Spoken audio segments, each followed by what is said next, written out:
Binisita ng Department of Building official ng Quezon City ang gusali kung saan nanggaling ang konkretong bumagsak sa 3 estudyante. Batay sa kanilang record, 1995 pa nabigyan ng building permit ang Atherton Place Condominium. 2022 naman nang lagyan ito ng antena. Posibleng nakaapekto raw ang pagkakabit na antena sa palitada, kaya nahulog ang bahagi nito. Taon-taon naman daw iniinspeksyon ng gusali pero hindi raw structural ang problema kundi architectural ayon sa QC-LGU. Hindi rin daw nakapag-submit ng taon na maintenance program ang pamunuan nito. Sinikap ng GMA Integrated News na hinga ng panig ang Atherton pero walang humarap sa aming team. Inirekomenda naman ng LGU sa pamunuan ng gusali na palitan ng palitada at maglagay ng canopy sa gusali.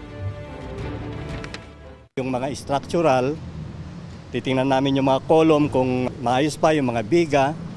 Meron din yung electrical components. Tinitingnan namin yung mga breakers nila kung hindi umiinit. So yun yung mga subject ng inspection. Pati mechanical, mga elevators, ini-inspection din namin. Unfortunately, ito kasi mga architectural to eh. So hindi kasama talaga sa inspection namin. Samantala, nasa intensive care unit ngayon ang estudyanteng si Carl Baldonado matapos maoperahan. Isa siya sa 3 estudyanteng nabagsakan ng konkreto mula sa gusali.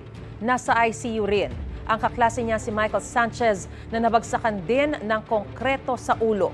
Ang kakambal niya na si Miguel na nagtamo ng sugat sa braso nakauwi na sa bahay. Hiwalay na kaso pa kung sakali ang posibleng kaharapin ang pamunuan ng gusali mula sa pamilya ng 3 batang nabagsakan ng debris. Patuloy namang humihingi ng panalangin ang mga magulang ng mga biktima. Gusto mo bang mauna sa mga balita? Mag-subscribe na sa GMA Integrated News sa YouTube at tumutok sa unang balita.